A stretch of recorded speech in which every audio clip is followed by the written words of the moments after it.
Okay, we're live. Welcome to Cambodia. My name's Tom. I live in Phnom Penh. I've been here for 3 years. I'm Canadian. I teach English and I'm a musician. I play bass in bands and stuff.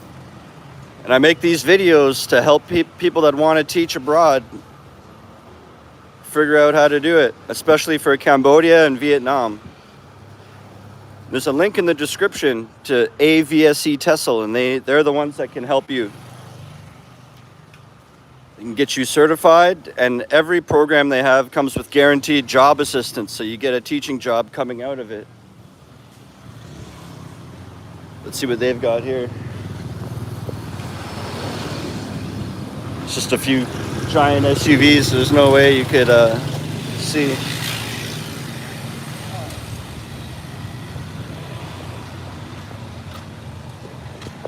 There was nothing there. She had it all wrapped up anyways.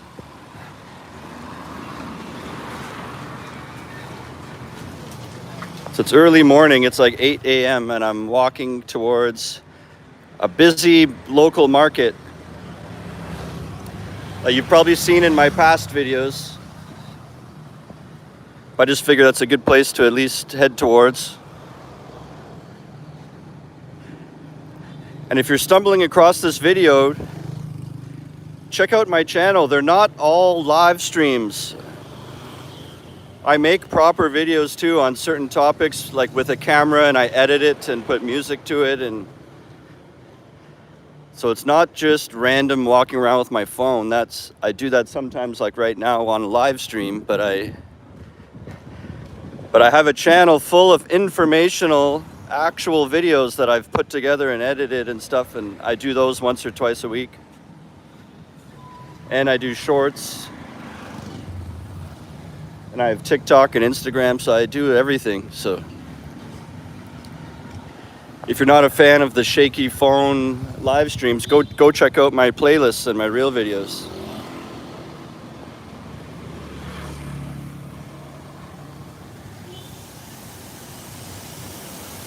If you have any questions, write it in the chat.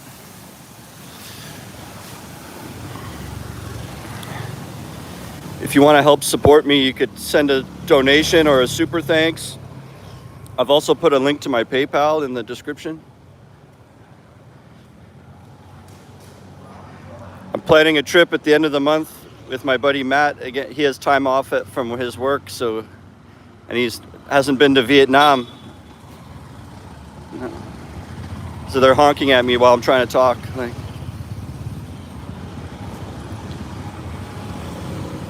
So we'll probably go to Ho Chi Minh and for like 5 days and do cool stuff every day. And then in November, I'm going to go to Bangkok, which I've never been to Bangkok. I have an old friend from Toronto who's going to be there, so I'm planning to go at the same time and like meet up.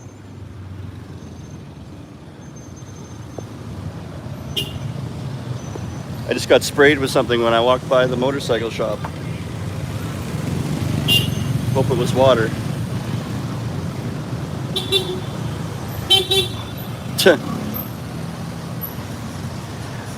It's like this guy just flies through the intersection when there's tons of other people already going, but he just pushes himself through and it just goes beep, beep, beep, beep. Oh, and then if they ever got in an accident, he's like, well, I did beep, beep. What do you expect? Like, you think just by tapping your horn, now you can go in front of everyone you want. Well, I tapped my horn. Here's a guy begging.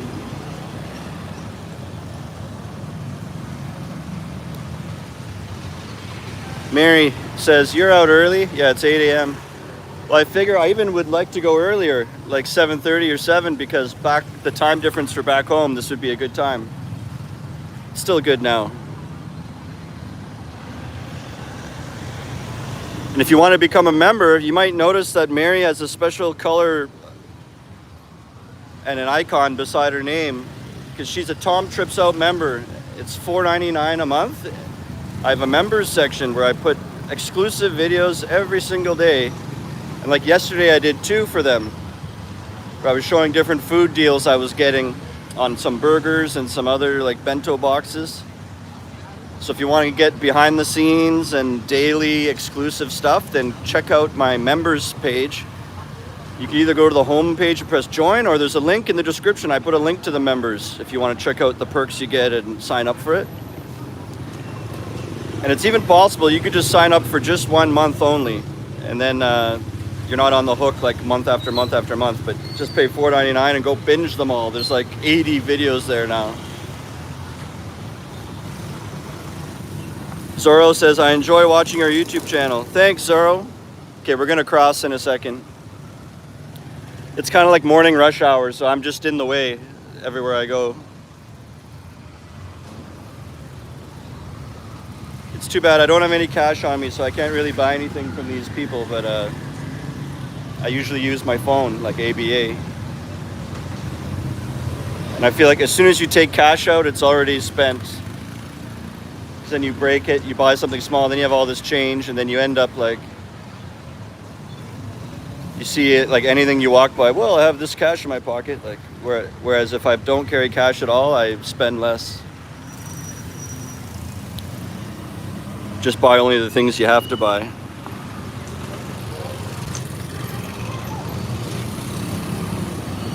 So I'm gonna cross and then like explain, quickly explain the program.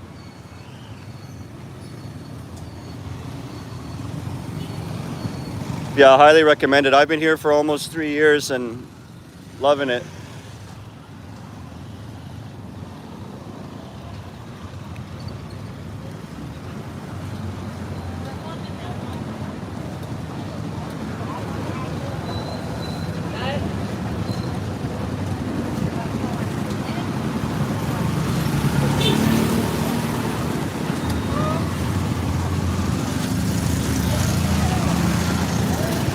God.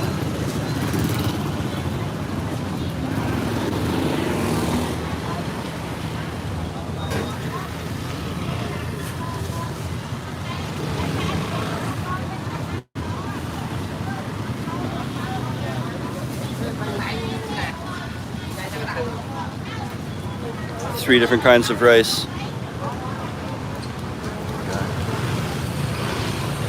Mary's asking, how's the weather? It's very hot. It's just always hot every day.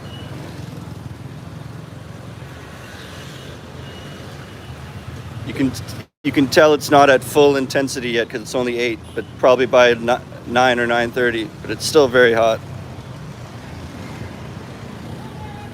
I'd say it could easily be 30 or 31 right now.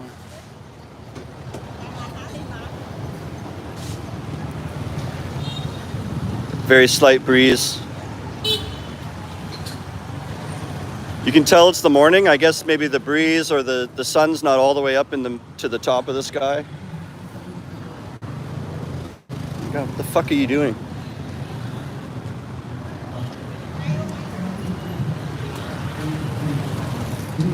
Motorbikes are like creeping in on me, like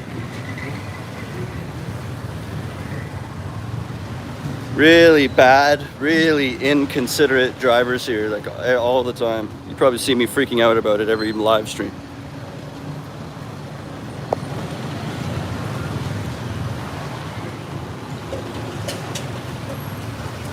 I'm used to, in North America, like when you're the pedestrian, you're the king. Like you have right of way, everyone has to stop to let the pedestrian. And here it's like you're not even on the scale of things. Like you shouldn't even. It's kind of like everyone could get a turn all around the intersection, and then they would just go back to the first person again. The pedestrian is a nothing, right? At all. No. Like, good luck. Just try to squeeze through the cars that are going to not stop for you. What the fuck are you doing?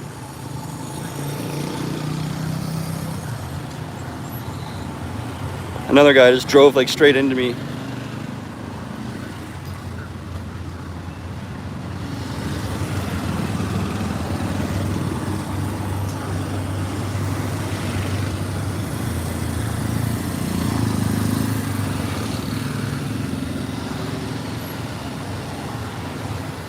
I'm traveling to Cambodia with my wife in November, Zorro says, and I'm interested in trying cow brain pho. Did you see my video? I had it.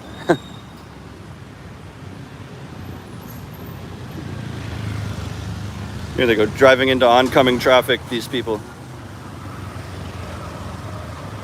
Because when they make a left turn, they cross over the oncoming traffic and then make a tight left turn right here, and now they're facing oncoming, and they drive into oncoming traffic and then move their way to the right. And everyone's doing that from all sides too. It's not just like people from one road making a left turn. People from all four ways are making left turns that way all at the same time. So then I'm trying to guess when I can cross the street. It's like insane. Yeah, I had that cow brain pho. One thing that was annoying was that it didn't come with noodles, and I didn't know that. So it was just a brain in the thing, and they gave me some eggs to crack in there, but I didn't. So maybe if part of your dream experience when you're imagining it is like, oh yeah, the brain, that'll be cool, and then you have some noodles, like like imagine it came and there's no noodle at all. Like, so add on some. I'm sure they can give you some noodle if you ask for it. Drop a handful of noodle in there. So, and yeah, and it kind of tastes like not much.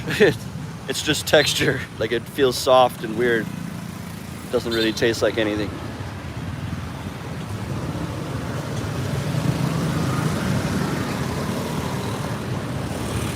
Maybe let's go back. I got freaked out by all the busyness and we left the market, but I hate going in there because I could tell they don't want me in there because I'm not buying anything, and there's umbrellas everywhere to provide shade, but they're at about 5'10" height, and I'm like 6'1", so I have to duck everywhere I go. Car now, just driving sideways.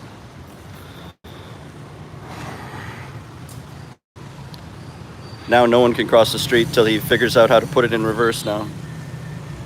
He's just looking down for the gear thing. There we go, there we go. Oh my God.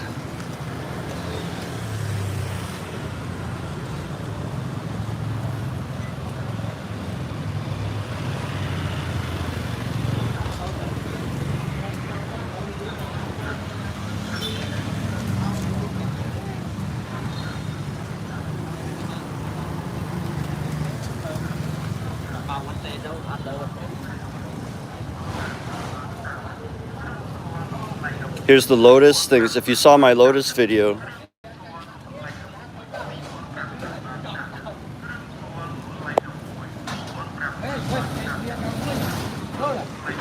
it's like the lotus flower and the lotus fruit. It's like little sweet peas can pop out of there.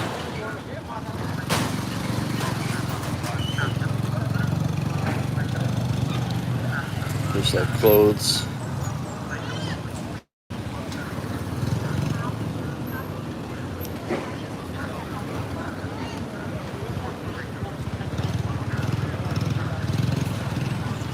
So I mean, like, these umbrellas are all way too low for me.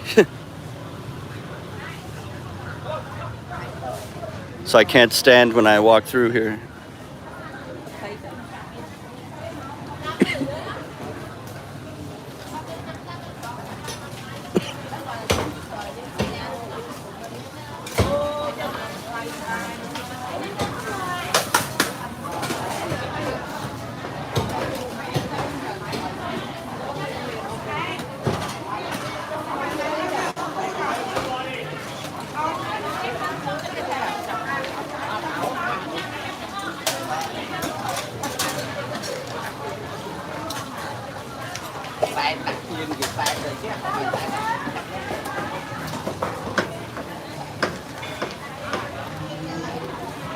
Zoro's asking, did I work as a teacher before coming to Cambodia? No, I worked at Enterprise Rent-A-Car. I was a branch manager at Enterprise. And in the pandemic, I lost my job. You can buy turtles. I lost my job in the pandemic, and that's when I came up with the plan.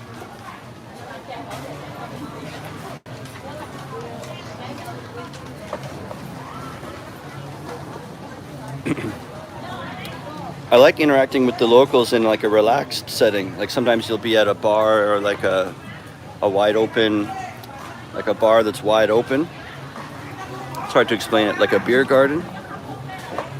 And then there'll be a table of local people like, way, and they're being all friendly and like, hey, Joe, and they want to cheers, and then you're hanging out with them, and then maybe you talk, and like, it's always so friendly and kind, and they're like very generous. They want to give you stuff and try this food or have a beer from us, like, and that's really awesome. But like, sometimes where I am right now, I don't enjoy so much because I get bad anxiety in here.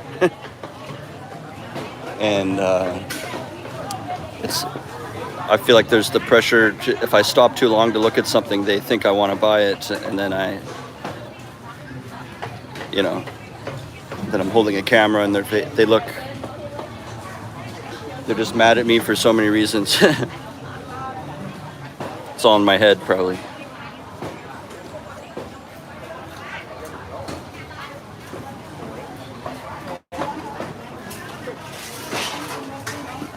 Like I'm not giving any money, and I'm holding a camera in their face, and I'm standing in the way, and I'm big, and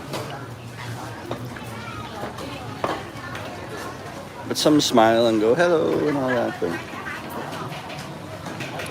it'd be different if I had a fistful of money and I was like, give me 2 of these avocados and give me how much for a bag of corn, and if I got a whole bunch of stuff, then they'd be so friendly.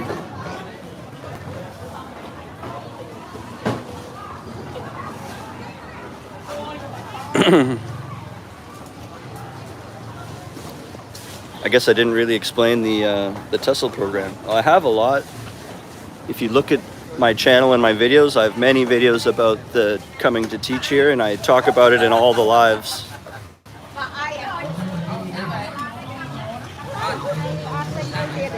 The links are in the description. Now I'm just trying to get out of here. Do you see that? They look over their shoulder behind them while they're walking forward. So they don't watch where they're walking.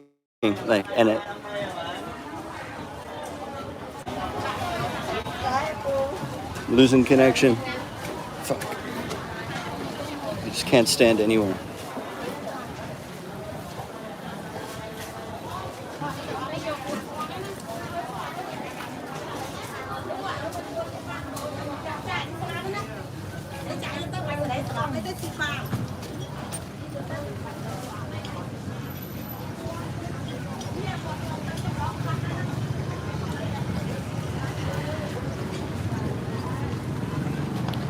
Just get a tight chest in there. Can't walk anywhere.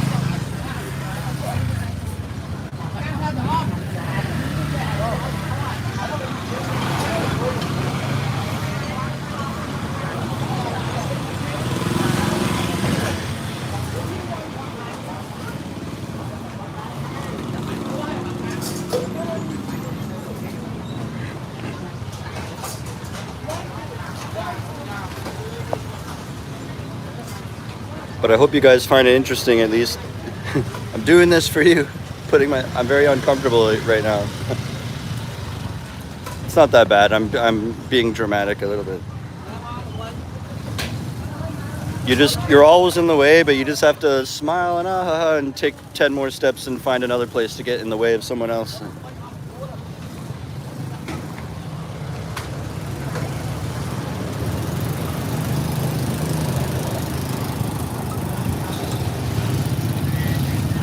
It's like I'll move over here out of the way, and I turn around and there's like 10 people trying to run all over me. There's nowhere to be out of the way.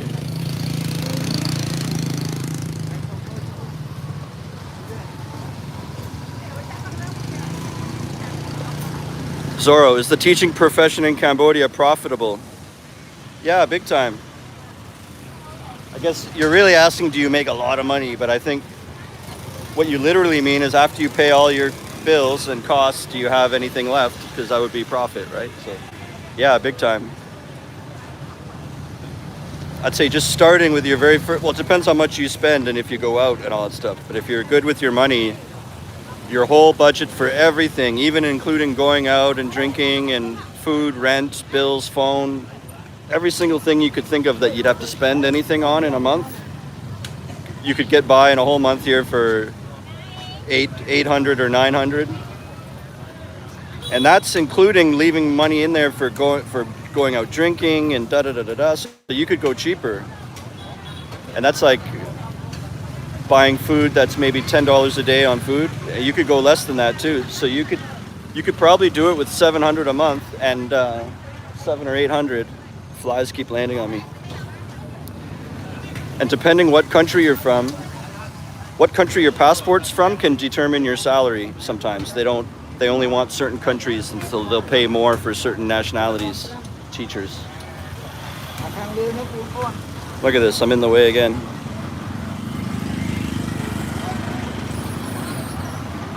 It's like wherever I go is the most popular place that everyone wants to go. Oh, car accident just happened.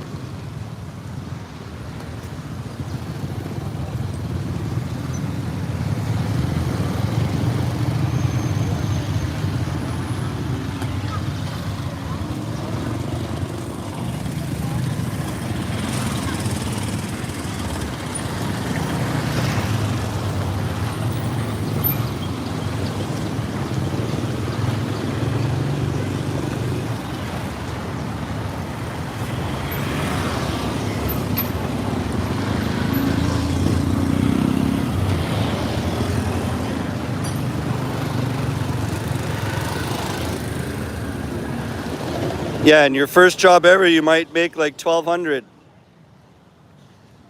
depending.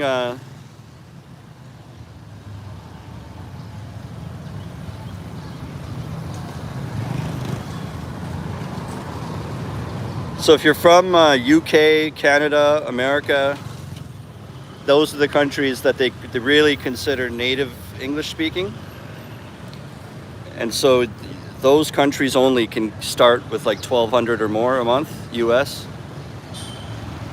This is just typical. I'm sure you could find people that differ from this thing, but this is like the typical general way that it works from my experience. So Canada, US, UK, those are the most wanted. So they would pay like 1,200. I started at 1,250. No experience, no degree. But if you're like from South Africa or some other one, or you're non-native, and even if you could argue, well, in South Africa, we do speak English. We are native English speaking. The people giving out the jobs here, they don't consider you one of the valuable, like, English speaking country, because you have like 10 different languages there, and you have an accent, and so they want neutral accent from North America or the UK, which I know is weird because the UK. People from the UK have an accent, but that's just the way it goes. So if you're from South Africa, you'll get more like 900 or 1,000. So like 200 less, you know. But still with that, you could like cover all your costs. You just would have to be more careful about going out, or you'd have to have a side hustle. Maybe you'd teach online on the weekend. And I'm talking about just your starting salary. After you've worked for a year, you can start trying to apply for positions that pay more at other schools, or you could maybe get raises at your own school. That happens too. Or, you know, you find a different job that it needed 1 year experience. So, okay, you worked that whole year at only 1,000, but then you can move up again. So like, even though it's more challenging if you're from South Africa or you're non-native, it gets better as you get more experience. You can climb up the ladder. How much do you pay in taxes to Cambodia? Well, they take it automatically off your paycheck often, if you're in an international school where it's all, you know, very legit and there's a head office and everything. And if I'm not mistaken, I think it was 10%. I think they had like 2 tax brackets or something, and like if you make over this amount, then you have to pay this much, like, kind of thing.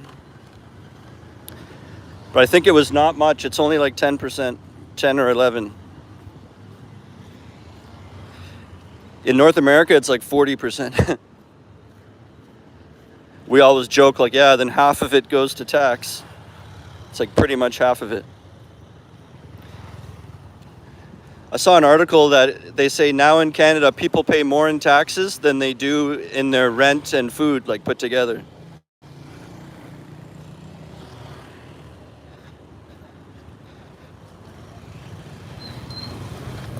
But like for me right now, I'm not working at a international school, and so I get paid like cash from bars when I do music gigs, or YouTube just sends me like every once in a while I'll get like $100 to my account once it finally reaches it. Like, and so it's such small potatoes. There's no taxes for that, and like, so I don't really pay tax. But yeah, you're asking more like if you were coming here, how does it work? It's like this. It'll come out of your automatically on your paycheck. But sometimes not. Even the language center I was part-time for, they would just send me a transfer. It was almost like, yeah, what's your ABA code? That's our bank, ABA Bank. So I just send them my QR code, and then boom, the money's in, and it was just exactly the hours times my rate. Like, but I was only part-time, maybe that's why.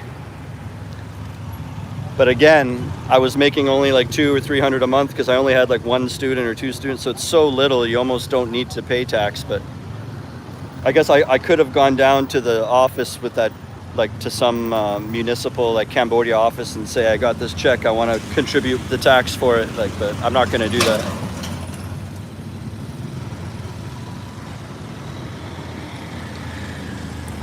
What is your long-term plan while living in Cambodia?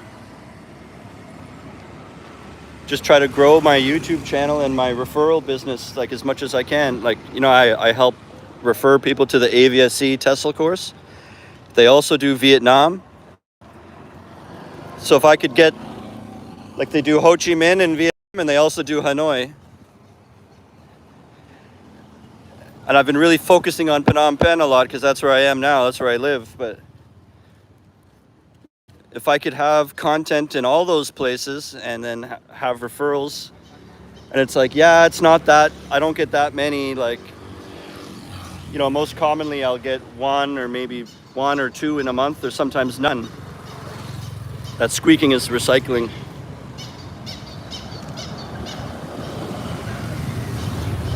Recycling lady.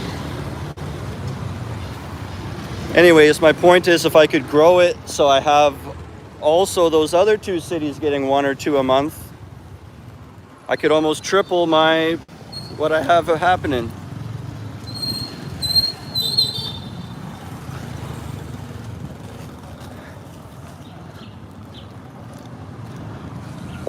I hate walking here.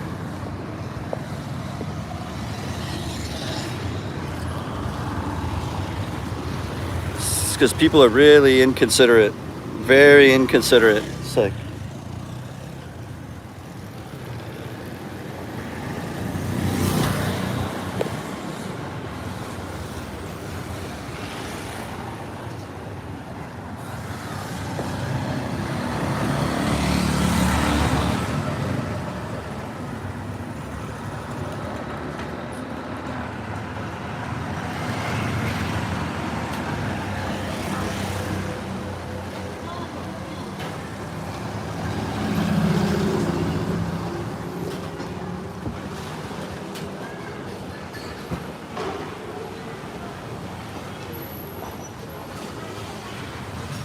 so this is a school right here. Hang on.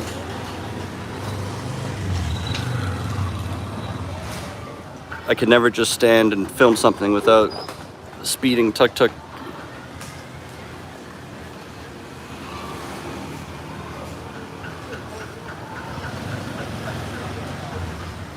And yeah, the long-term plan is just to try to grow, as I said, the referrals to those things, and then teach part-time. I would love to, I had it going with the language center, and they kind of just went on hiatus, but they could be coming back soon. But I'd like to teach like 3 hours a day online or something for extra money, and then do this YouTube stuff and Just grow it, grow it, grow it. And I see myself in the future maybe moving to Kampot. It's like a quiet town closer to the ocean in Cambodia. It's becoming more popular. It's kind of more of a hippie place. But there's just a lot less action going on there. And there's only like one school there. And there is a music scene, but there's like one bar to play at, or maybe two. Like it's kind of just a really shrunken down. So I have unfinished business still in the city. Like I feel like things I want to accomplish and like blah, blah, blah. But when the excitement kind of fizzles out here and I'm getting older, then I think I'll move to Kampot, because you can get a whole house, like a little house with a yard and everything, and for like $200 a month. You need a motorbike, so you can. And I'm pretty old already. I'm 38 and a half. So I'm almost 40. Here's a university.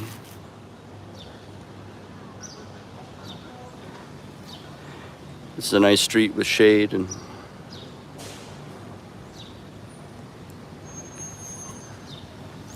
this is an apartment. Looks nice.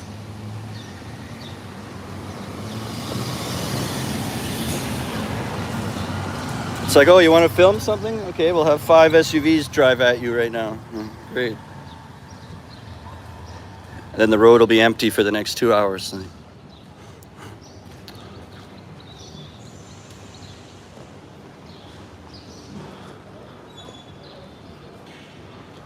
Have they given you any raises yet? Well, I don't work there anymore, but so when I first got hired, it was, what would that be, 2022, April. And by like September, I got a raise, like a $60 raise a month. So I went from $12.50 starting to $13.10 a month, just like 6 months after I got hired. And then I did a whole year at that rate. And then I left. And then since then, it's been like a year that I haven't worked at the international school. Just doing freelancing gigs, recruiting referrals for AVSE, helping others, and stuff like that.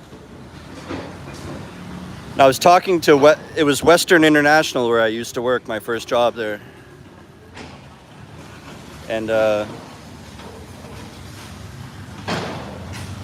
was talking to them because they had like 3 teachers leave, and they know that I'm in touch with AVSE all the time, and I know new teachers coming in and stuff. So they were saying, we might need some people. Do you know any teachers that just graduated or need a job and stuff like that?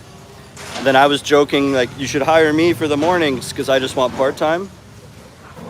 And then my old boss, she said to me, and I was really well liked there. I left on good terms. So she said to me, "Oh, we can't do part-time, but if you ever wanted your job back," geez, it's so loud. She told me if I ever want my job back, basically I could come back anytime, and they would take me, but it has to be for full-time. So right now I have a bunch of plans coming up, and I'm not like completely broke yet, so I can still last. So I'm thinking in my head, like possibly that could be a possibility in January. I might come back to her and say, "Hey, remember when you said you would hire me?"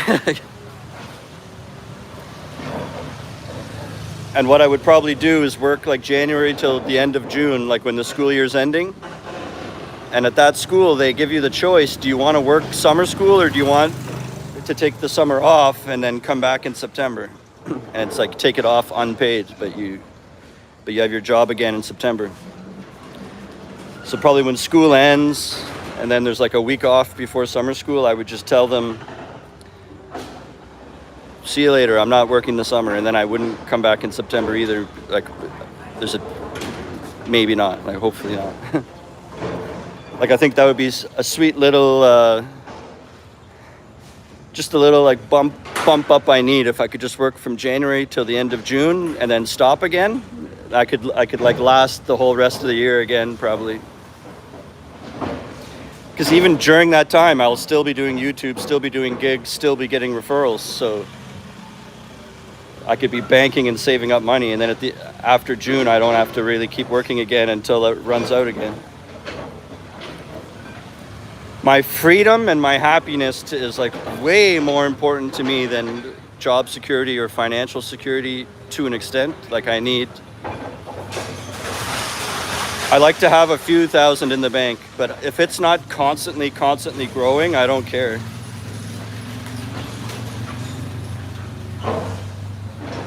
I don't want to be stressed out like I'm going broke, but okay, let's get past this shit.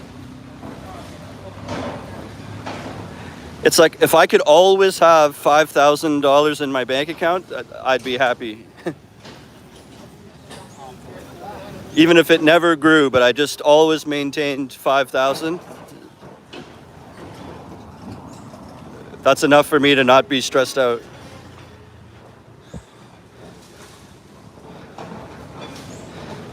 But I am really excited at the thought that I could like triple that, or you know, as high as she goes. Like, but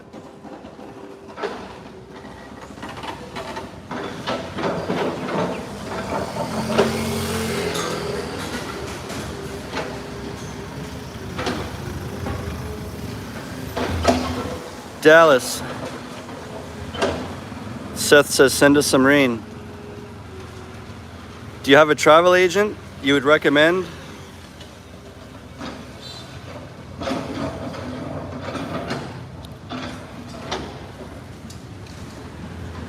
No, I don't know. I'm not good with that. I just do everything myself. I'll like type it in on Google Maps, and then I'll just go there myself and walk around. Like even the Killing Caves, I went and tried to find it myself, and I did. There's a video on that. Go to my Battambang playlist and check out the Killing Caves. I'll walk around this big site, like getting lost, and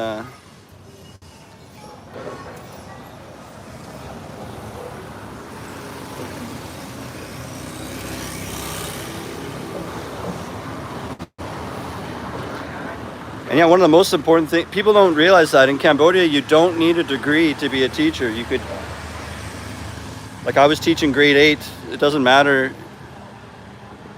It's not a requirement to be a teacher. You don't need any degree at all for anything. All I have is a TESOL.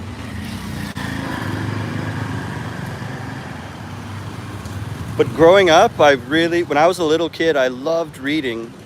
And I used to write little short stories as a little kid, and then when I became a musician, it became songs. I started writing songs. Like I kind of have I have an interest or like a predisposition to enjoying writing and liking that stuff. And even in Canada, they make us learn French, and I was into that. Like I liked the structures of grammar and stuff, and you have to know, okay, that's a verb, and and what does the endings do, and all that stuff. So I kind of am lucky in a way that I was already kind of the type of person who could sort of be good at that stuff already. And even knowing how to music theory too, and how to read music, I think that kind of helps too. Like you have to have all these certain rules in your head all the time. So this is what I mean. I was already halfway across the street and the car just starts. He's just like, I'm bigger, so if I keep stepping on the gas, there's no way that guy can keep walking. And in North America, it would be like, oh my God, a pedestrian, and you would slam on the brakes and let the people walk across. Like, you're a nobody if you're a pedestrian here.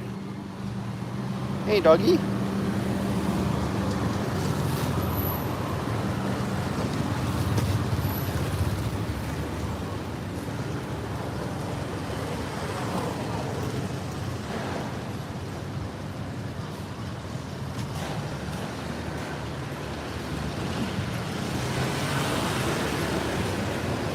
Oh, I understand what you mean now. Yeah, I've been using the same one since I got here. You're talking about a travel agent.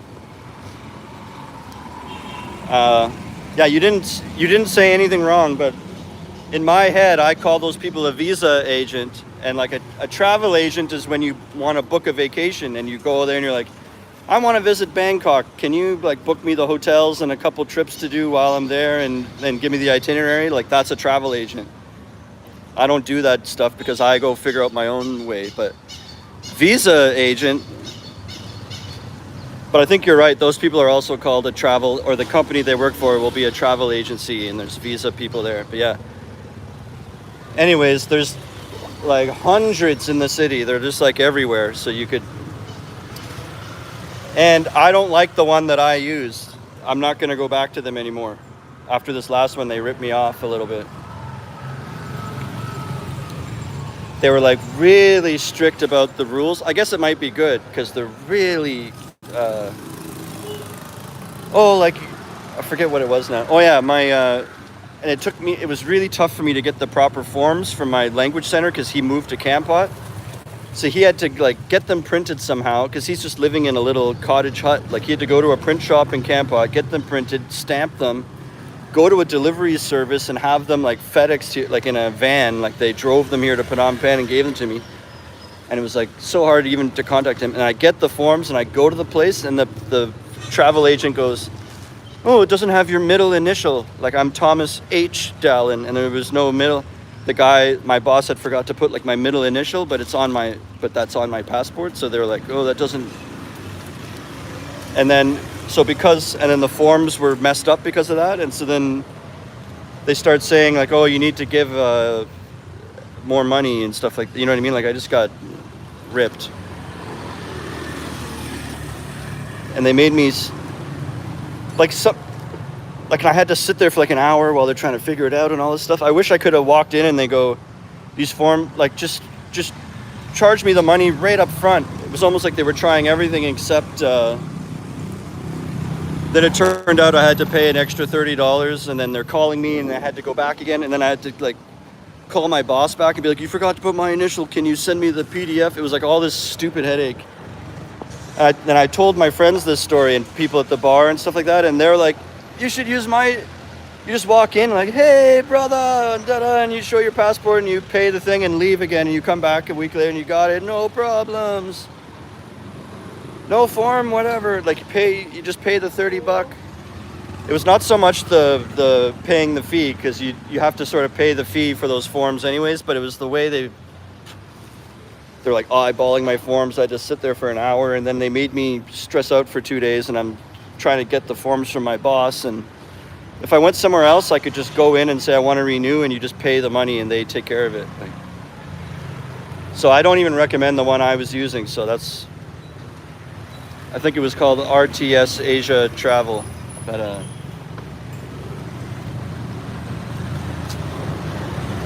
and the reason I chose that one is because when you get your first job, they'll send you there. Your job will usually have a place that they always use, you know. So they'll help you set up a bank account because they have to direct deposit to you. So they'll give you a form that you can take to the bank to start an account. And then they'll give you the form so you can go get a work permit and also change your visa into a work visa. And for me, they're like, here, go to this place. And it was close by to the school, and we send all our teachers to this place, you know what I mean? So that's why I went there. And I think that's why they're very formal. They're used to like the principal of the school saying, here you go, and here's the form, and everything is cha. And if I come in with one little thing off on the thing, then they don't like it. And it just makes everything so annoying and hard.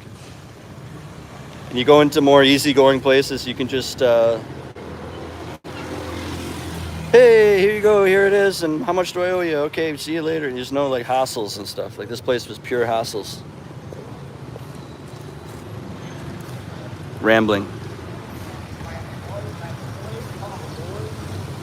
Do you still have a Canadian passport?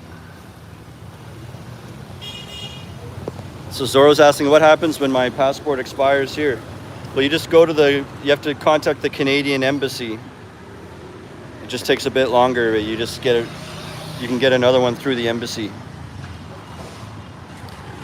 Mine expires in 2026, so I still have like a year and a half.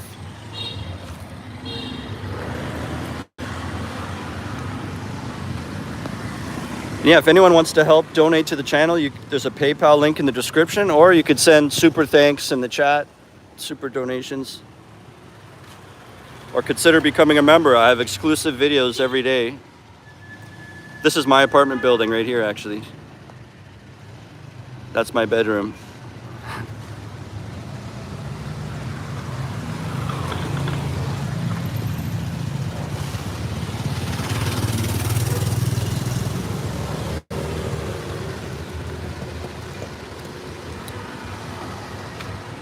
If you have no degree, maybe don't teach. I've had tourist teachers before, and what the fuck, they're a big waste of everyone's time.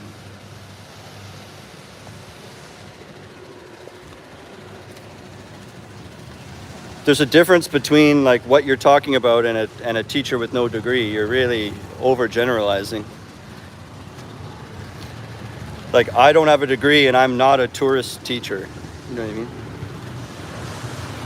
I'm a really strong, valuable teacher in my opinion. I was probably the best at my whole school.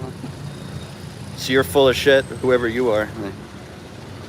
But I have seen that, so you're not completely full of shit. But what you're talking about is there's people that come here that they don't give a shit about teaching or the people here or the kids here. They're traveling and they need to make a little extra money to go on their next little trip. And they're just, and since they know they're only going to be teaching for like 3 to 6 months before they leave again, they don't really care if they're not doing a great job or if they're going to there's no consequence, because they start to get in trouble and they're like, well, I'm leaving in a month anyway. And so then they just go through the motions until the 3 months is up and they can take their next trip and go somewhere else. But like that's a type of person that's not defined by if you have a degree or not.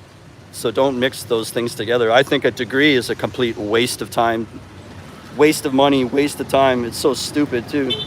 How many stupid people have you met with a degree? Like, because you can read a textbook and fill in a multiple choice, now you're more suitable for a job. Like, that's stupid.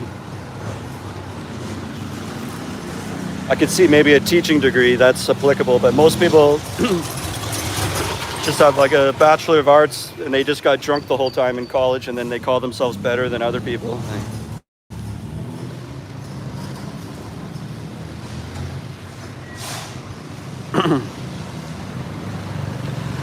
Well, yeah, I took a very strong TESOL training too.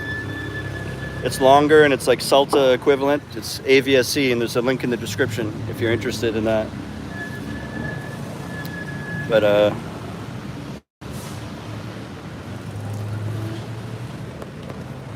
yeah,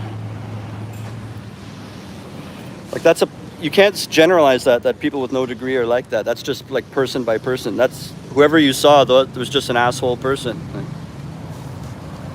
if you saw me, I would blow you away probably. I'm like funny and entertaining. I sometimes turn my lessons into sing-along songs. I create.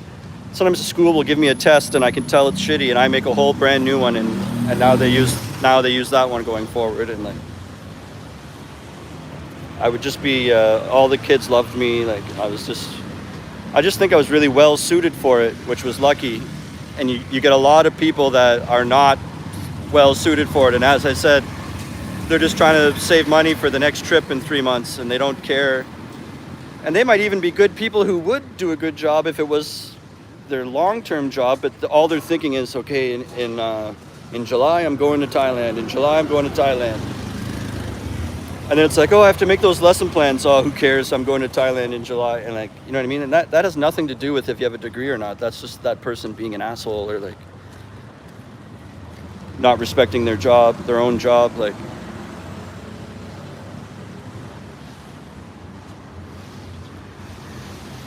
I don't see at all what university would have to do with making you a better teacher.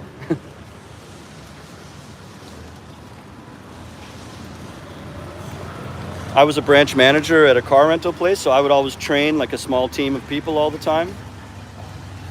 and also in like doing music. I've like tutored music people, and so I'm always used to like training and teaching and being up in front of a bunch of group learning and stuff like that. And so that's way more value. I've like 12 years of that is way better than getting drunk every night in college and then just scraping through on a multiple choice Bachelor of Arts, and then you call yourself a teacher. Like, so you're full of shit.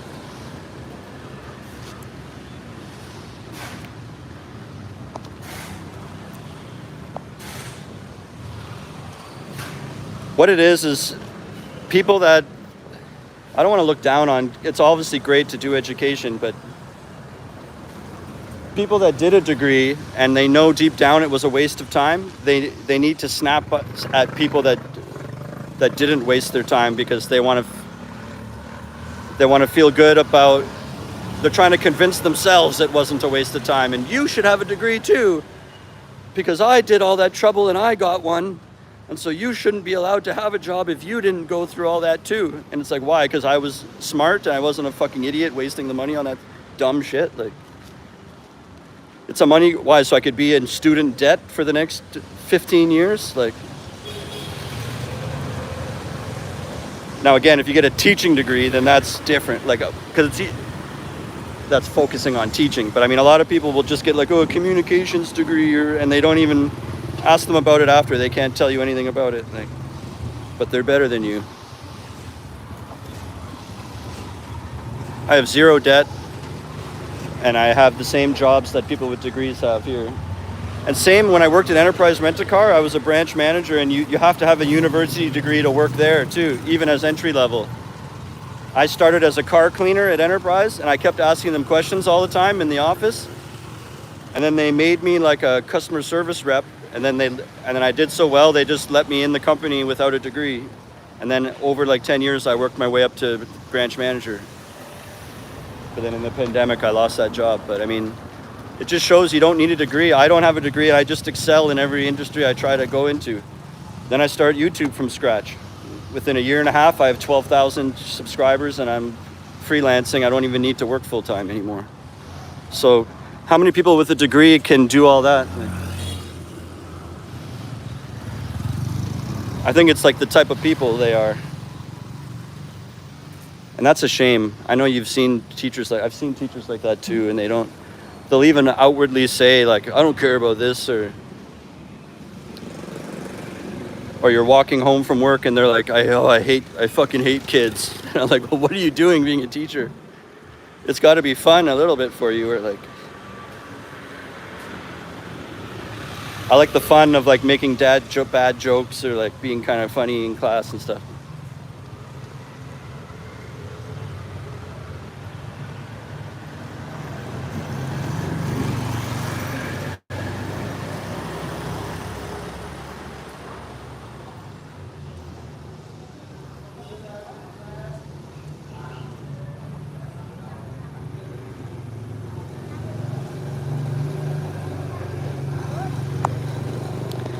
Zoro asks, do I interact with other YouTubers in Cambodia? Yeah, I do. When I went to Siem Reap, about 3 weeks ago, and I did a big YouTuber meetup with like 5 or 6 other YouTubers. I can't remember all their names now. So it was Steve in Cambodia Vlogs, I think it's called. He changed his name recently, so I get it mixed up. Something about Steve Vlogs in Cambodia or something. Mahoney Travels, Dave Does Cambodia, Autumn in Asia, Fuzzy Logic, me. I think there might have been one more. For Real was invited, but they were on their own little trip to Sihanoukville, I think, at that time. But then just last week, I went to a local bar right here. Actually, I was down the street, and I know the people in the bar, and they said, come here now, For Real is in here drinking. And I was just on the same street, down the street, so I walked over and went in, and then I hung out with For Real, and Itchy Feet was Itchy Feet and For Real were drinking together, and then I came in and sat with them. So right there, that's almost like every Cambodia channel. There's lots of YouTubers out there that make videos on Cambodia, but sometimes they're people that travel everywhere, like they're just passing through for 1 week, and on their channel, they'll have like 4 or 5 videos on Cambodia, and then they're on to the next place. But the channels that are like people living here that like only do Cambodia stuff all the time, I pretty much met a lot of them now. I guess there could be new ones every day, but and it's kind of cool because out of everyone, I have like the highest subscribers pretty much. Like maybe it doesn't matter, but For Real, oh no, For Real is higher and Itchy Feet is higher than me. But a lot of the other ones, See 'em Reap, they have like between 500 subscribers and like up to 3,000 or 4,000, and I have 12,000. Cambo Vlogs, yeah. That guy has way more. Yeah, that's another one. I haven't met him, but I know that one, yeah. Yeah, he like grew up here, and then he has a Khmer wife and a baby, I think.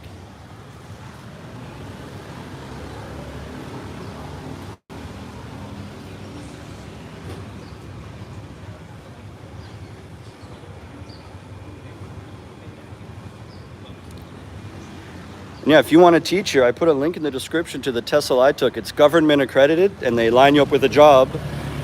And it takes place in the country, so it's totally immersive. And they do Ho Chi Minh as well, but you have to have a degree if you want to do Vietnam and Ho Chi Minh. But if you don't have a degree, you could do Phnom Penh, like how I did. Right now is a pretty good time, too, because September's approaching and schools are starting their new school year, so you would come in right at the right time. Or if you'd rather chip away at the coursework at home, they offer it online as well.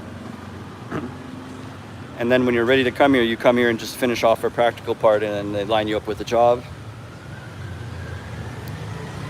And if you're already a teacher or you're already certified, like some way at home, you got your own TESOL, or maybe you've done it in China before or whatever, but you've just never been to Cambodia or Vietnam, they have a teaching jobs abroad program meant for people that already have a certificate, but this is just to line you up with teaching jobs in the country. So go explore the website, and if you go for any of the programs, just put Tom Trips Out as the referral. Uni Tuk Tuk Sa.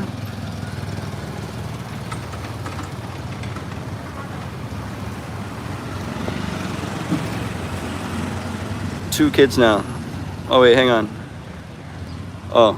Cambo Vlogs has 2 kids now.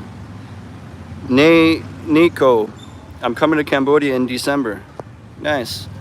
That was the month that I landed here, 2021, December 2021. How much is the course?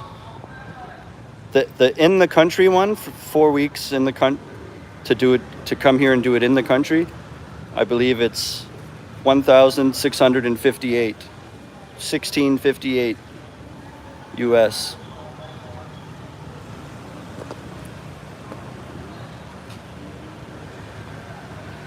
And the teaching jobs abroad program, like the one that just lines up with a job, I believe that one's 750, or it might be 790, something like that. It's like half.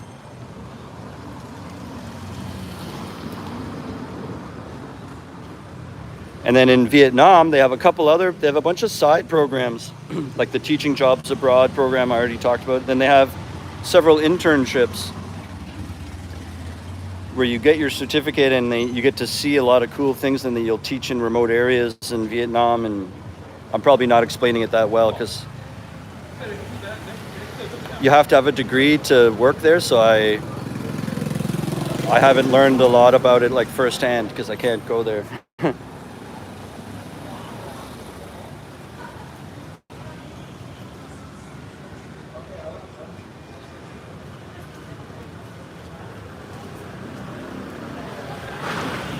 That website doesn't work? Yeah, well, I get people signing up sometimes, so it must be okay. Maybe Google it. Google AVSE.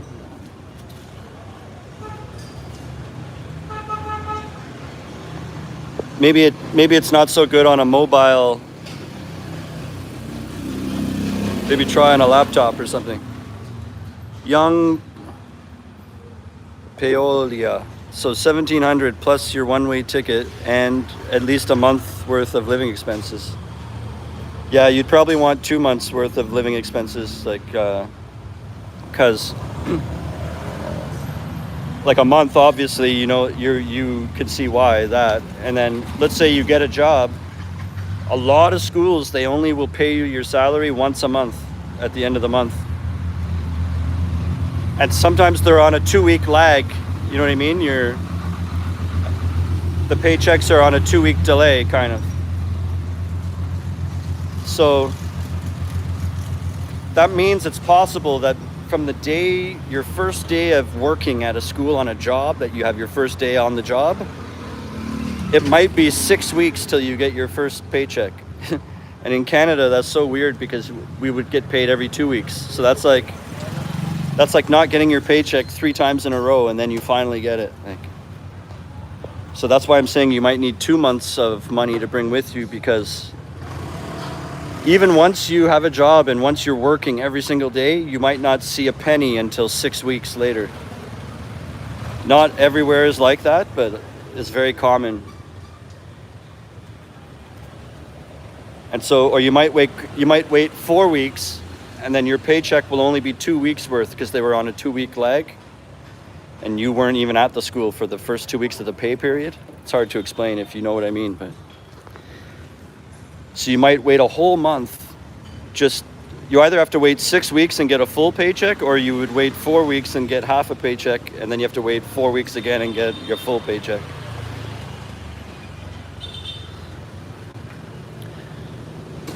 So it would be good to have like $4,000, because you need $1,700 for the course. Actually, you need $5,000 because the plane ticket.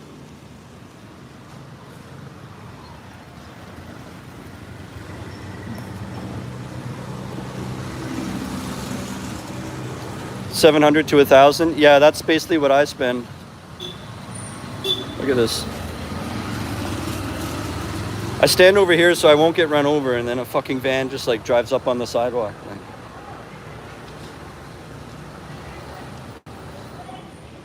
Can't go anywhere.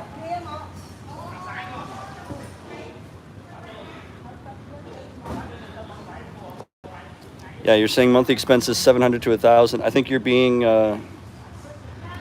Well, I know I said that. That's if you're really good at your money and you don't go out too much. Then yeah. Apartments, you could get a nice one for $250 or $300.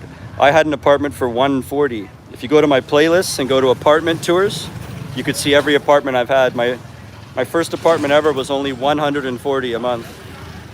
Now I pay $350, but it's very nice. So I mean, imagine like just say $250 is a pretty average if you're trying to go cheap, kind of. So $250.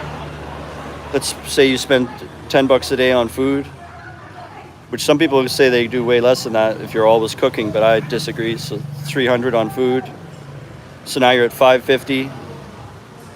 Phone is only like $10 a month or something, less than that, $6, so it doesn't even count.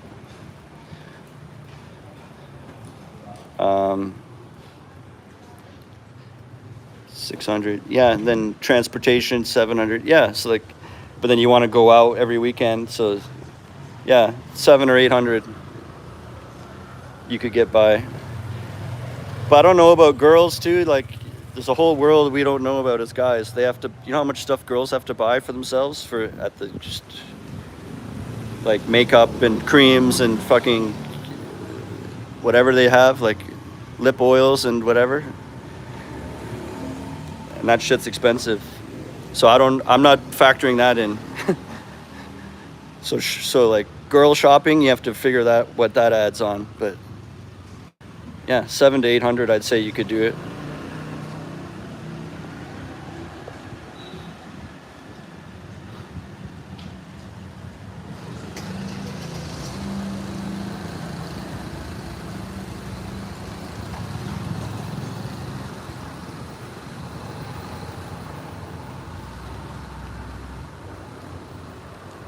What? I can't believe. So you're saying the website, the link, I put a link in the description. That's not working?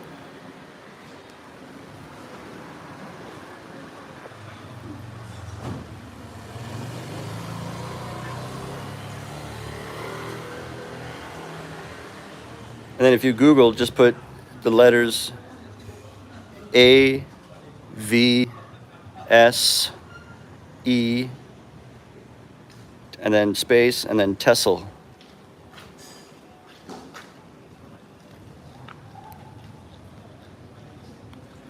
Some monks.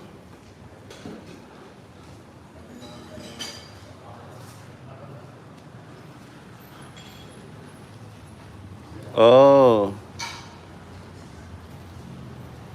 Because you were like, the website doesn't work. I didn't realize you were looking. Yeah, I put a link in the description. Hopefully that. It's worked for I've gotten a couple of referrals last month, so it must be working. It must be working for some people. Nice. Okay, cool. Yeah, go explore their options. And then if you decide to enroll, like you send them a message or like you fill in a little application. You don't have to send money or anything. You just fill it in like you want to do it. And then they answer you back with a welcome email within a few days. And then they'll usually organize like a Zoom call so they could talk to you and answer any of your questions or things you're wondering or you're worried about, and it's just easier than going back and forth in email. You can just talk in a video face to face. And that's a time when you could bring up like, oh, I saw Tom's video, and like, you know what I mean? Or he might even ask you that. And then people that he asks them that and they've never ever heard of me, then he recommends go watch this guy's video. He's got lots of information on teaching there and all that stuff. So, and then when you decide to actually go for it and you fill out a form, there's a spot that says, how did you hear about us? And you could just put Tom or Tom Trips Out, or he knows me really well. So even if you just said Tom, he would know who you mean. Yeah, this is live. Jasmine. Jazzy. DJ Jazzy Jeff.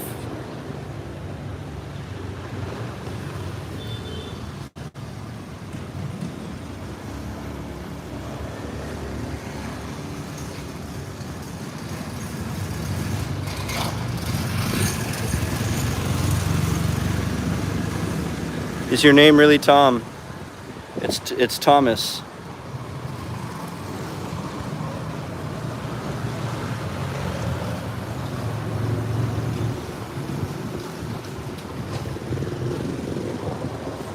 Oh yay, finally got to tune into a live. Man, I love Asia. Are you learning the Khmer language at all? Not really. I know that's something I need to do.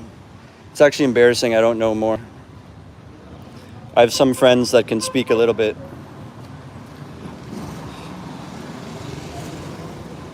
It's very difficult.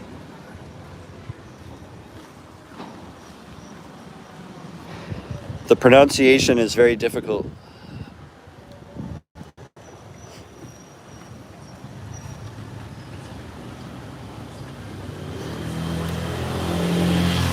I was going to end it soon, but we just got a lot of people joining.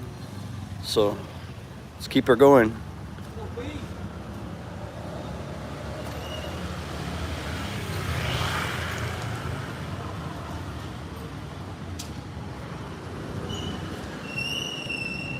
It's the dictates that get me. Ma, ma, ma, ma, ma. What does that mean? Oh. I see what you mean. The language rules in Khmer. Yeah, yeah.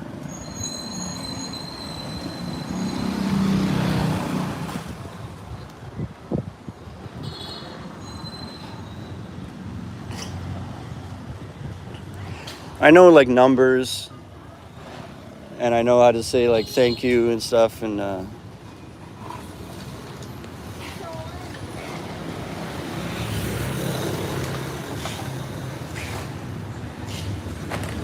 didn't even know this was an apartment.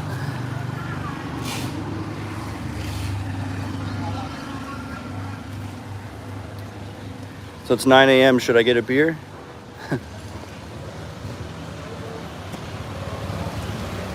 I wonder if they even have beer that early.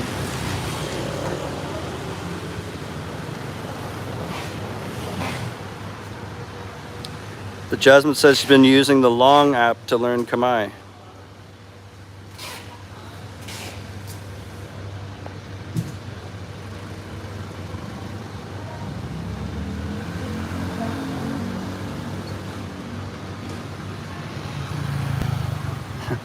Bit too early for a beer. Not working today? Well, guess what? This is my job. You're watching it.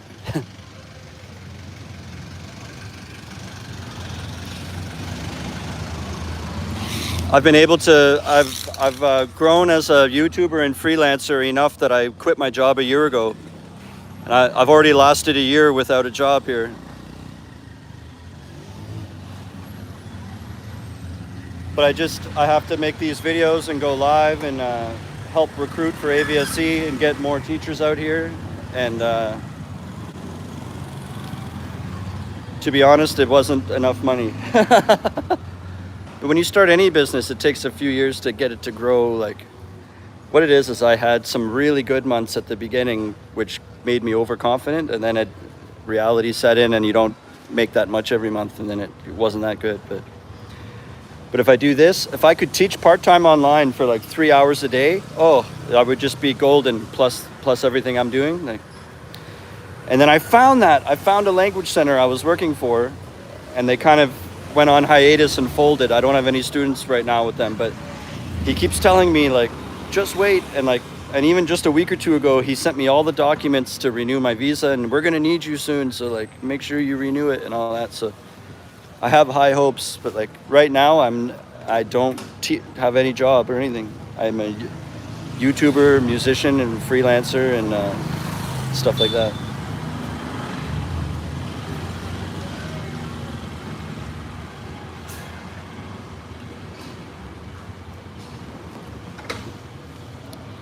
Young Paola, how you learn freelance? I just did it myself. I mean, freelancing, like you just hustle little side jobs everywhere to build up enough money. I just have a desire to work for myself. So, off music gigs, like last month, I probably made about 200 off playing bass in bands. And YouTube paid me about 150. So there's my rent covered. So if you look at it that way, that's like 350 right there, and then I only have to make about $500 to cover my costs. And if I was teaching 3 hours a day, I would make $600. So it's like and that's not even counting. I also make money from the referral commissions from AVSC, but I don't want to talk about that a lot. Making money from that, but depending how many people come in a month, I could make a few hundred from that too, and then sometimes very good.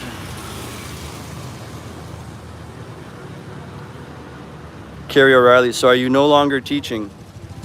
Just at this very moment, I'm not, because I don't have any students, but I'm employed by a language school, and I'm just waiting for them to contact me and say, okay, we're ready again. They went on a hiatus. So I'm on a small unintentional break from teaching. But it's not like permanent. And then my old job that I used to work full-time at like a year ago, she recently told me if I ever wanted my job back, I always have a job waiting for me there. I said, great, how about 3 hours every morning? And then she said, no, it would have to be a full-time, full shebang.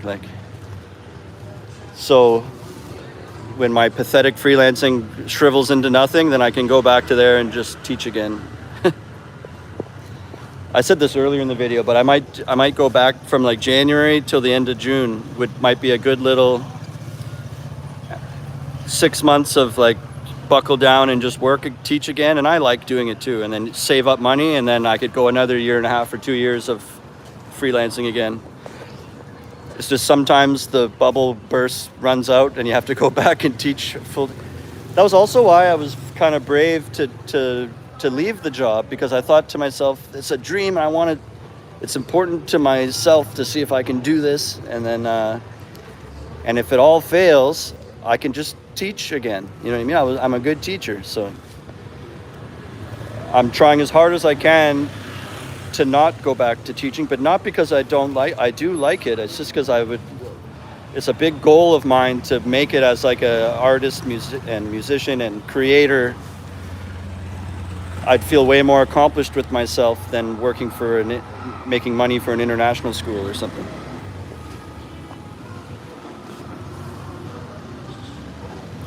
I'm from Canada. What visa are you on now? No, I'm lucky because I'm on a working visa with that language center that has no students for me. So I'm employed by a school that has no work for me at all. So then I'm able to just get the documents through working for them, but I have all the free time to freelance.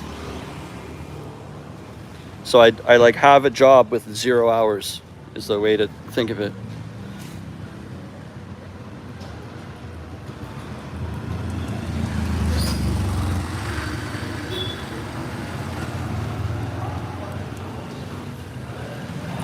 Jasmine's asking, is it typical to get contracts for 6 months?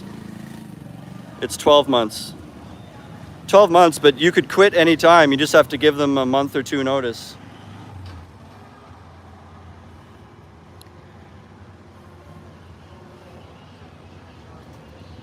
Young, buying more time for freedom. Yes. That's exactly it. I'm sacrificing money. Freedom is much more important to me.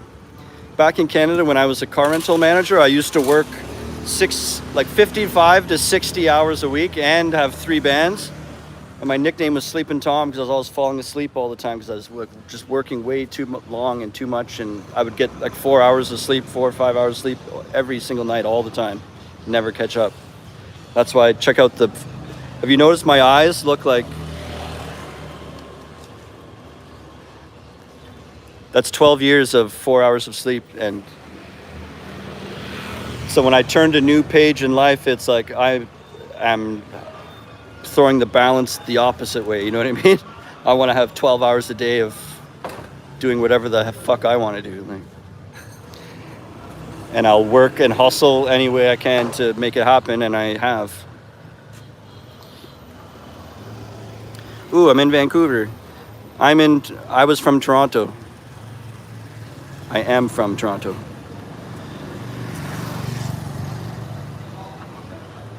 Teaching English, I mean. What did you say before?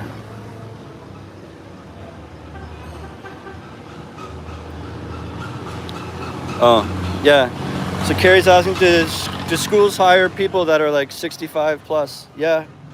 I worked with some old teachers before, and there's some people that retire in their home country and then they move here and teach because they like to. But I think one thing is, if you get a retirement visa here, I think you're not allowed to work with that. So you'd have to just get a working visa. And they might not hire you for, like if you're trying out for kindergarten, they usually hire a young female for like preschool and kindergarten and grade 1. And, you know, imagine the really young, they usually hire like a young, smiling female teacher. Is typical. So you might not get those jobs, but you could be like a grade 6, 7, 8, 9, 10 teacher, like somewhere in there between grade 5 and grade 10. Or adults. At the language center I work at that has 0 students for me right now, they taught adults, and you would teach them how to do things like at a customer service job, like how to answer the phone with a proper greeting. And you know, you'd start off the order of how you say the stuff, like good morning, thank you.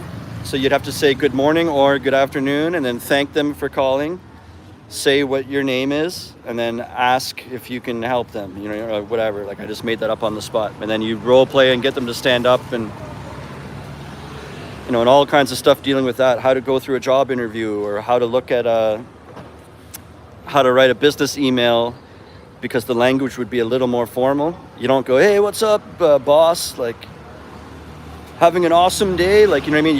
You would write a bit more professional vocabulary, and so you're teaching them that a little, and like, so you could do adults too. Or even they'll have like a fake example of an apartment lease, all in English, and you're going through the different parts of a lease, so like when they're out in the real world somewhere that's in English, they can know that, oh, okay, like the terminology of all the things that are on an apartment lease, so they can figure it out. Sean Trateris. Okay.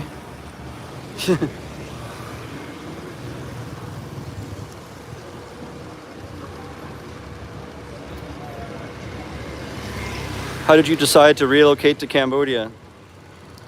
Well, I had lost my job, so we're all in lockdown, and then I was looking at moving away from Toronto because that's the big city in Canada. It's so expensive. So I thought I need to relocate to like a small town. I was thinking like Windsor. It's a cheap little town, and it's close to the border where Detroit is, and you can see over the water, and it's a nice little town. So I thought I could move there, but there's probably no jobs. So like I need to figure out a type of job where I could work remotely, so it doesn't matter where I work. So I started going down a rabbit hole of like remote jobs or doing jobs you can do online and stuff like that. And that led to teaching English online, which led down the rabbit hole to teaching English abroad. And then I had two friends that are already doing it in Vietnam. So I sort of half knew about it from them too. And growing up, I always played in bands, and I wanted that adventurous life of always being on the road, or you're on tour, or you're traveling to the next place, and da-da-da-da. And that's the same kind of vibe when you're traveling Southeast Asia and like living. It feels like you're just on vacation, but you're hustling and working at the same time. And like I love that whole vibe. And so I thought, oh, this is going to be perfect for me. And I thought teaching would be good because I like to be in front of an audience, and I like to make people laugh, or it'd be funny, or like. I like to be put on the spot in front of everyone. Like I like that kind of excitement. So I used to think like I'd love how my daily like worries would be not about hitting a sales target so that my manager makes a lot of money, like how I had to do at Enterprise, but my worries would be more what's the funniest way I could like introduce this new topic to them tomorrow, and like, you know, creative things. So like I just like fell in love with the idea. I'm from Ontario too. I'm gonna come creep you in Cambodia. Don't report me. No problem. You can find me on, Instagram, TikTok, Facebook. I have Tom Trips Out stuff everywhere. You could, if you think of more questions or you need a one-on-one, like you could just DM or send comments on this video or whatever, and I'll answer. You taught grade 8. Yeah, I was the grade 8 teacher.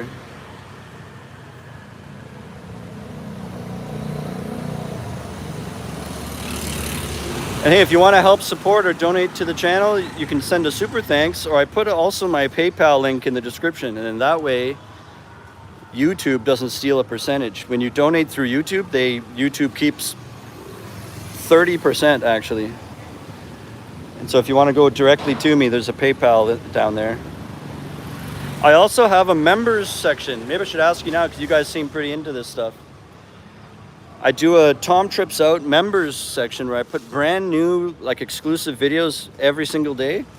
Sometimes I miss a day if it's like nothing going on or it's raining, but like you get like 25 or 30 a month where I just go live for like 20 minutes only for members, and it'll be showing you stuff I'm eating, or like when I was in Siem Reap, I was showing behind the scenes stuff like at each hotel. And so when I'm out making videos, I might go live just for members when I'm in the middle of it or just before it. So you see like behind the scenes, and you get sneak peeks at videos, and then when I have nothing exciting like that going on, you just basically see what I'm eating. I unbox my takeout, or I go to a restaurant, or you see all kinds of food and updates on my life and behind the scenes. And it's $4.99. And I've been doing that now for like 3 months.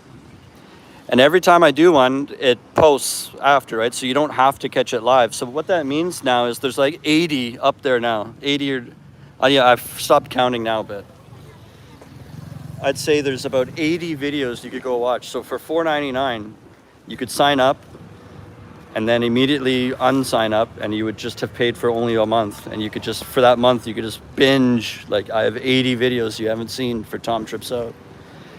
Or stay a member, and there's new ones coming every single day. I did 2 yesterday. I showed some really cheap burgers I bought, and then some bento boxes, some really good deals in the delivery food apps, where I'm paying like, last night I got 2 big meals, like a bento boxes, 2 different ones. and total and delivery and everything was $4. So they end up being like $2 each. And what I do is I save some of the ingredients from, both of them came with a big steamed rice. So I saved one steamed rice, save a couple pieces of vegetables, save a couple things. And then later today at lunch, I can make a fried rice, crack an egg into it and put some chilies in, and then it'll be. So not only was it a $4 cheap bento box, but then I can make a fried rice today for free, like from it. So I show all that kind of stuff too. In South Africa, grade 8 students can be quite disruptive. What's it like in Cambodia? Students here are very, normally, like really respectful. You get troublemakers, all smart alecks all the time, but their parents like put a lot of pressure on them to have good grades, and it's very competitive amongst the students and amongst the parents. Like the parents, it's very small-minded actually, but the moms will all get together and be like, my daughter is second in the class, and like, you know what I mean? And that's the most important thing on their heads, like all the time. And so when I'm teaching stuff, it's like they're like listening, like I have to get this right or I'm gonna be like. But then you'd have like 3 boys at the back, like being, butt heads, like oh, and horsing around and da da da da da.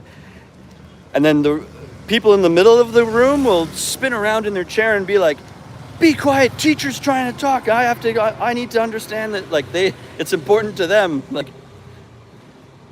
and yeah, you'll get a few like butt heads, or like I had one class, my worst class actually, in the year before I left, like the year, I kind of worked half a year, and then I finished off the rest of a year when I first got hired, and then I worked a whole year. And it was during that whole year, I had one class that had this pack of kind of like disrespectful students that sat at the back, and they were these like 5 girls, and they looked like a little cheerleading squad or something. Like they looked like mean girls.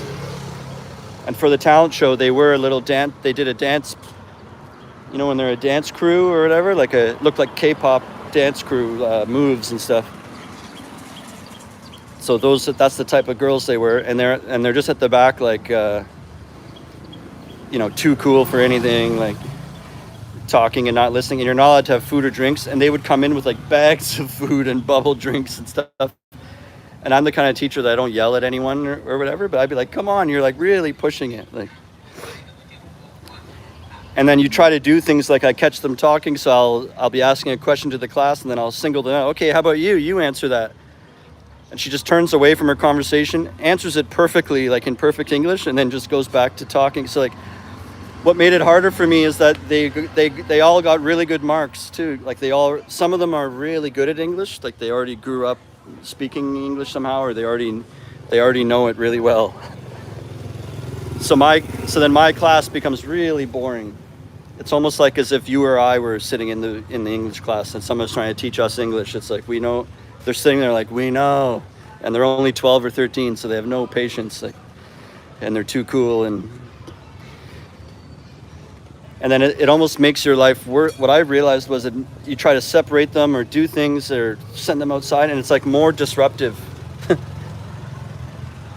It's like some days you could be less disruptive to the class to just let them have their bubble tea and sit in the corner, and I kind of just ignore them, which I know is wrong. As a teacher, you should be laying down the law like big time, but I'd let 2 or 3 of them just have their own little, like what they were doing, and then the rest of us can learn. And I would tell them like, look, I'm not throwing you out, I'm not taking your bubble tea away, but just shut up, like just be quiet so the rest of us can learn then. And then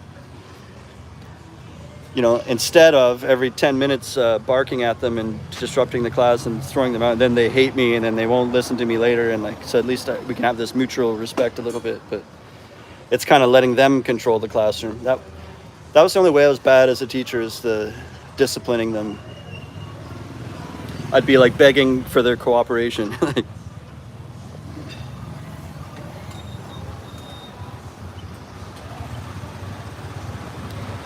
Nico, first, how to be a member? Second, if I'm a member, can I ask you to do certain videos like visa info, apartment info, crime, scooter, buy or rent? Also, I'm interested in NGO work.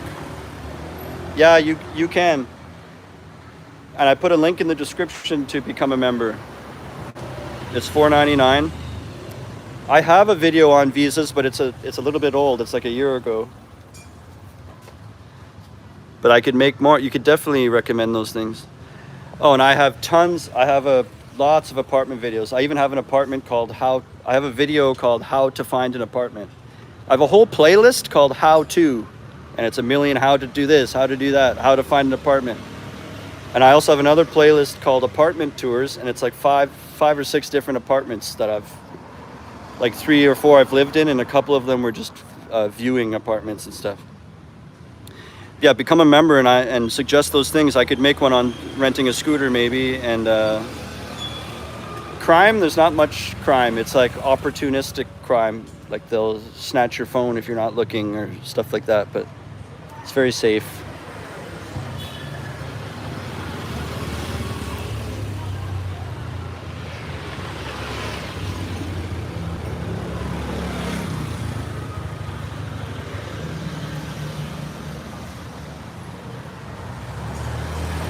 And yeah, you get all that stuff as a member.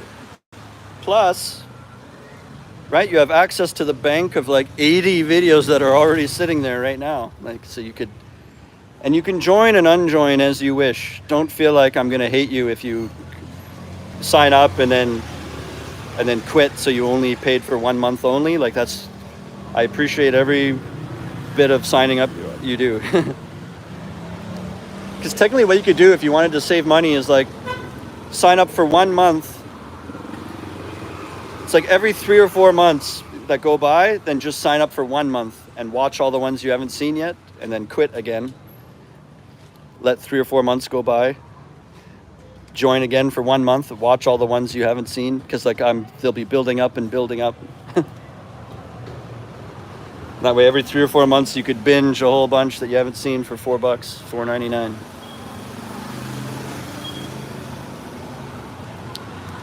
All right, it's been like an hour and a half, so I think I'm gonna end it off here.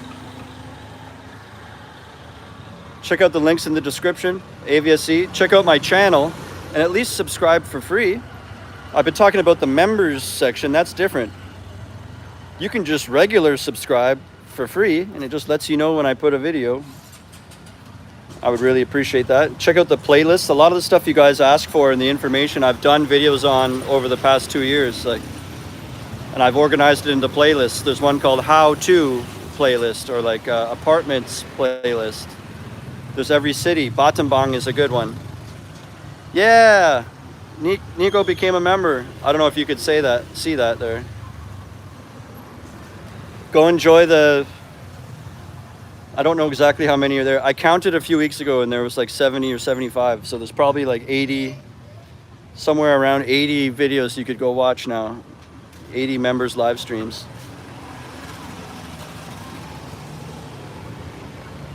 And there'll be one coming today at some point, and you know, I put new ones almost every day.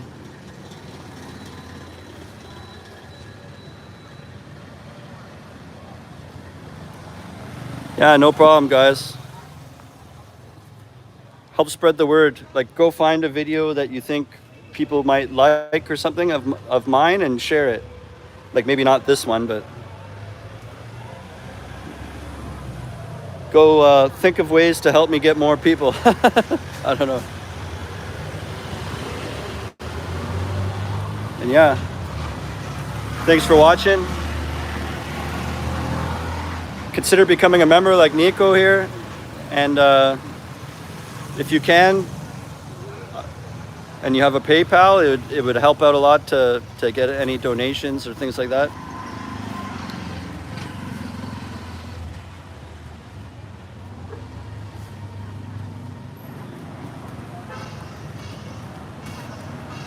Until next time, remember, how you spend your days is the way you spend your life.